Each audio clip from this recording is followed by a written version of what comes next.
एक तरफ आस्था है, एक तरफ विवाद।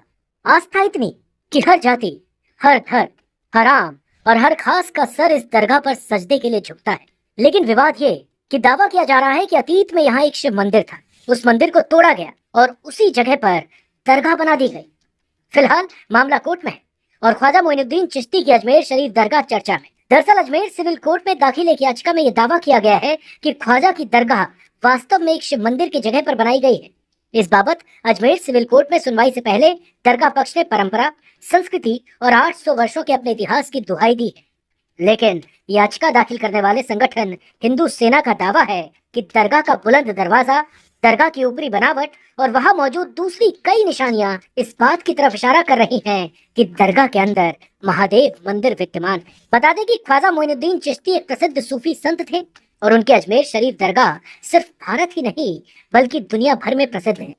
खास बात ये कि आम से खास तक सभी धर्मों के लोग दरगाह शरीफ की जियारत के लिए यहाँ आते हैं, चाहे वो उद्योगपति हो या नेता या फिर अभिनेता। बॉलीवुड से अमिताभ बच्चन, अजय देवगन, कटरीना कैफ, प्रियंका चोपड़ा, कंगना रनौत, दीपिका पादुकोण, उर्मिला मातोंडकर, बिपाशा बसु, अक्षय कुमार, सोनाक्षी सिन्हा, संजय दत्त, अभिषेक बच्चन, करीना कपूर, शाहरुख खान जैसे तमाम नामचीन सितारों का यहाँ आना जाना लगा रहता है और इन तमाम सितारों ने अजमेर शरीफ दरगाह को लेकर अपनी आस्था और भावनाएं व्यक्त की है। लेकिन साल 2014 में फिल्म हैप्पी न्यू ईयर के प्रमोशन के दौरान सुपरस्टार शाहरुख खान ने एक इंटरव्यू के दौरान अजमेर शरीफ दरगाह को लेकर चमत्कार की एक ऐसी कहानी साझा की थी जिसे सुनकर आप भी हैरत में पड़ जाएंगे। शाहरुख खान की ये कहानी खुद शाहरुख खान की ही आप बीती थी। बकौल शाहरुख खान, ये बात उन दिनों की है जब शाहरुख स्टार नहीं थे बल्कि फिल्मों में जगह बनाने के लिए संघर्ष कर रहे थे। उन्हीं दिनों उनकी माँ की तबीयत भी नासाज रहने लगी थी। शाहरुख कहते हैं कि मेरी माँ की तबीयत ठीक नहीं थी। अपनी माँ के लिए दुआ करने मैं उनके साथ ही अजमेर शरीफ दरगाह गया था। मेरी अम्मी ने सारे पैसे संभाल कर रखने के लिए मुझे दे दिए थे। कुल 5,000 रुपए थे, लेकिन पता नहीं कब कैसे वो 5,000 रुपए मेरी जेब से चोरी हो गए या गिर गए, मुझे पता नहीं चला।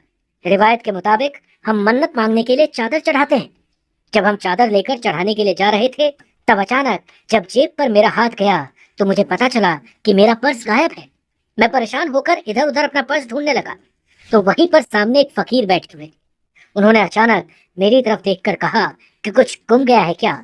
मैंने कहा जी। फिर फकीर ने कहा 5,000 रुपए गुमे हैं क्या? शाहरुख ने आगे बताया, मैं हैरत में पड़ गया कि इस फकीर को कैसे मालूम कि मेरे 5,000 गुम हो गए। मैं परेशान था, समझ नहीं पा रहा था। तब वो फकीर बोले कि यहाँ आया है तो दर से खाली हाथ नहीं जाएगा। 5,000 गवाए हैं, 500 करोड़ कमाएगा। शाहरुख आगे कहते हैं कि उस अजनबी फकीर बाबा की भविष्यवाणी सच होने के बाद उन्होंने कई बार उस बाबा की तलाश की, लेकिन दोबारा वो उन्हें फिर कभी नहीं मिले। बकौल शाहरुख खान, मुझे आमतौर पर इस तरह की बातों पर यकीन नहीं होता है क्योंकि हम सब पढ़े लिखे लोग सोचते हैं कि ऐसा होता नहीं होगा, लेकिन ये मेरे साथ हुआ है। ये मेरी खुद की आप बीती है।